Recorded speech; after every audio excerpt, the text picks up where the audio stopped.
Assalamualaikum warahmatullahi wabarakatuh.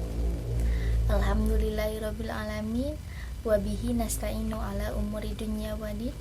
Wassalatu wassalamu ala asrofil anbiya'i wal mursalin wa ala alihi wa sahbihi ajmain. Amma ba'du. Rabbi ishrah li sadri wa yassir li amri wahlul 'uqdatam min lisani yafqahu qawli.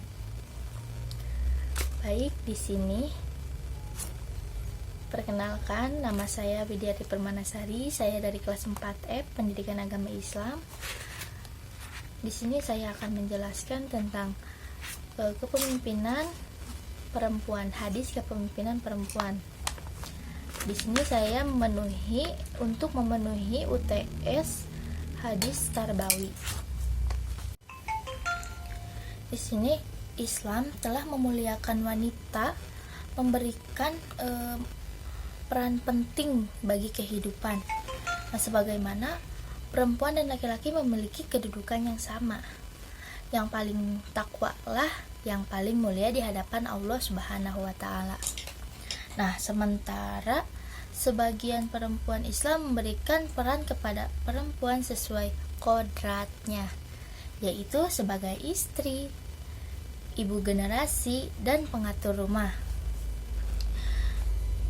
Terus Islam menjadikan laki-laki sebagai pemimpin atas manusia, termasuk perempuan, dan melarang pemimpin dalam urusan kekuasaan sebagai sabda Rasulullah SAW. Hadasana Utsmanu bin Haisami, hadasana Aufun anil Hasani an Abi Bakrata qala laqad nafa'anillah bi kalimatin sami'tuha mir Rasulillahi sallallahu alaihi wasallam ayyamal jamali ba'dama kidtu al-haq bi ahabi jamali fa'uqatila ma'ahum qala binta kisra qala la yufliha qaumu walau amrahumul mumra'ah.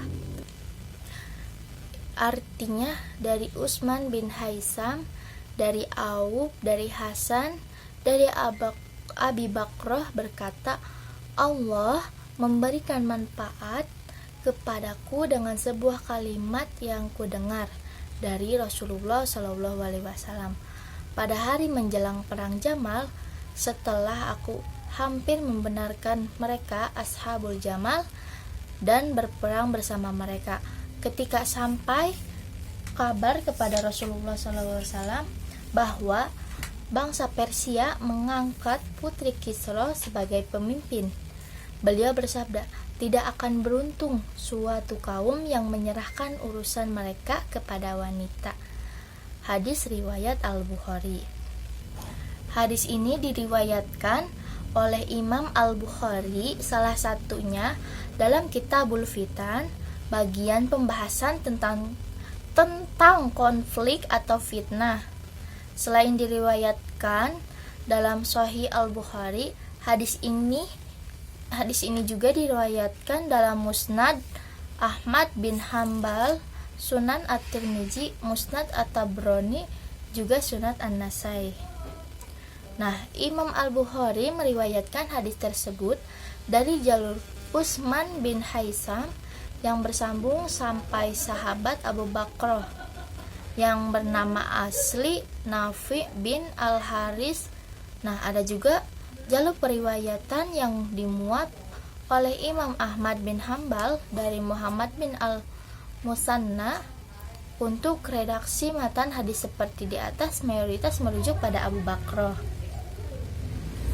Nah, secara status hadis sendiri para ulama menyepakati bahwa ia berkualitas sahih. Nah, salah satu konsekuensi hadis yang dihukumi sahih adalah ia dapat menjadi dasar hukum atau hujjah dalam syariat. Dari pernyataan Nabi tidak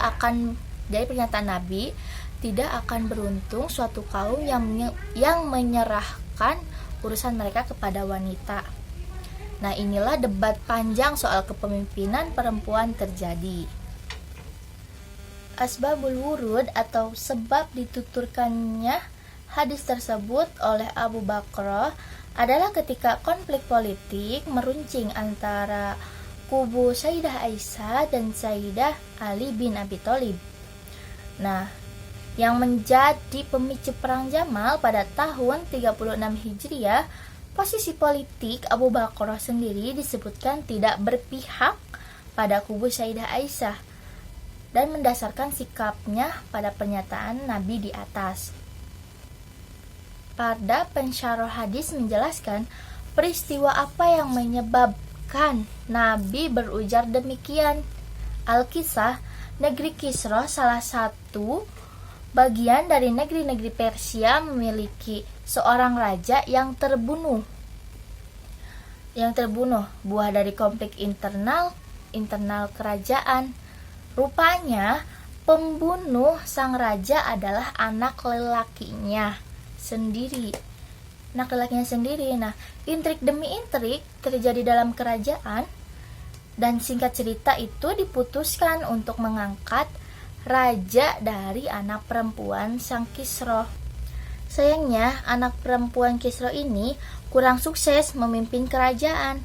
Banyak diskusi tentang sebabnya. Ada yang menyebut inkompetensi, ada juga yang menyebut bahwa kemunduran kerajaan itu adalah akibat Kisra menyobek surat dakwah dari Nabi. Maka ia kualat dengan terjadinya intrik dalam istana, serta terpaksa anak perempuannya yang menjadi raja, dan doa Nabi mengenai kemunduran kerajaan pun terkabulkan. Demikian kurang lebih keterangan dalam Irsyadus Syarih Sahih Al-Bukhari karya Imam Al-Qastalani dan Tufatul Ahwazi Syarh Sunan At-Tirmizi karya Imam Al-Mubarakfuri. Mengenai diskusinya dalam Syariat Syekh Muhammad Al-Aini dalam Umdatul Qari Syarh Sahih Al-Bukhari mengutip pendapat jumhur ulama tentang istibat hadis tersebut. Perempuan tidak dapat menjadi qadli atau hakim meski ada pendapat minor di kalangan mazhab Malikiyah yang memperbolehkannya. Komentar serupa juga dapat ditemukan dalam syarah Sahih Al-Bukhari lainnya seperti Irsyadus Syarih karya Imam Al-Qastalani maupun Fathul Bari karya Ibnu Hajar Al-Asqalani. Tidak boleh menjadi qadhi dalam urusan persaksian dan imamah kepemimpinan pun ia juga dilarang. Nah, mengapa jumhur ulama pendapat demikian? Salah satu argumen disajikan oleh Imam Al-Manawi dalam Faidul Qadir tentang hadis tersebut disebutkan bahwa suatu kaum atau golongan tidak akan sejahtera jika dipimpin perempuan karena lemahnya pemikiran perempuan. Selain itu, berdasarkan keterangan Al-Munawi, perempuan adalah aurat, merupakan suatu pantangan bagi perempuan untuk menjadi pemimpin karena pemimpin perlu banyak tampak di masyarakat. Jadi nilai ambil dari hadis ini, kita sebagai perempuan memimpin untuk keluarga kecil kita saja, seperti kita menjadi istri atau ibu gitu ya, karena kita tuh aurat gitu bagi di masyarakat itu. Kita tuh sangat berharga gitu ya, perempuan itu ya, karena sangat dijaga kan, kita sangat dimuliakan gitu. Nah iya, jadi kita tuh harus menjaga diri kita sendiri karena kita tuh secara itu bahan fitnah ya, karena perempuan tuh sangat dijaga, dimuliakan oleh dari zaman Nabi Muhammad SAW juga gitu, sangat dimuliakan karena kita kan sebagai istri atau ibu, apalagi ibu sebagai madrasatul ula bagi anak-anaknya. Terus juga kan di dalam hadis juga, di salah satu hadis juga kan diriwayatkan ada seorang pemuda ya yang menanyakan kepada Nabi Muhammad SAW, menanya bahwa Rasulullah siapa yang harus diutamakan. ibumu. Dia pun bertanya lagi, Rasulullah, siapa lagi? Ibumu. Dan dia pun bertanya lagi yang ketiga kalinya, Rasulullah, setelah itu siapa lagi? Ibumu. Dia bertanya lagi yang keempat kalinya, Rasulullah, setelah itu siapa lagi? Ayahmu. Nah, jadi ketingkatan seorang perempuan itu, seorang ibu itu 3 kali dari dari laki-laki. Bukan bermaksud kita merendahkan laki-laki, bukan. Maksudnya itu di dalam Islam gitu ya. Di dalam Islam itu jadi si perempuan itu sangat dimuliakan gitu. Karena kan pas pada zaman dulu gitu ya. Pada zaman dulu jadi si anak perempuan itu pada zaman dulu tuh si anak perempuan itu abis lahir gitu ya, anak perempuan itu pasti langsung pada dibunuh. Ya karena apa? Karena takut menyebabkan kefitnahan dan tidak bisa memimpin tidak bisa memimpin tentang perannya gitu. Perang kan waktu itu apa pasti laki-laki gitu ya. Laki-laki sangat dibanggakan ya karena dia bisa memimpin dalam keadaan perang tersebut gitu. Jadi kita harus memuliakan ibu. Apalagi kita misalkan mau jadi seorang istri, pasti kita harus menjaga gitu ya aurat kita sendiri. Dari sekarang juga kita bisa menjaga aurat kita sendiri gitu. Terus dari hadis tersebut gitu ya, bukannya tidak baik gitu ya, si perempuan itu memimpin kerajaan atau gimana. Tapi ya karena kita itu aurat, perempuan itu dijaga. Jadi kan kalau misalkan pemimpin itu kan harus banyak mengobrol bersama masyarakat gitu. Jadi sangat berdiwanti-wanti lah gitu. Mungkin cukup sekian yang dapat saya sampaikan. Kurang lebihnya mohon maaf. Akhirul kalam. Wassalamualaikum warahmatullahi wabarakatuh.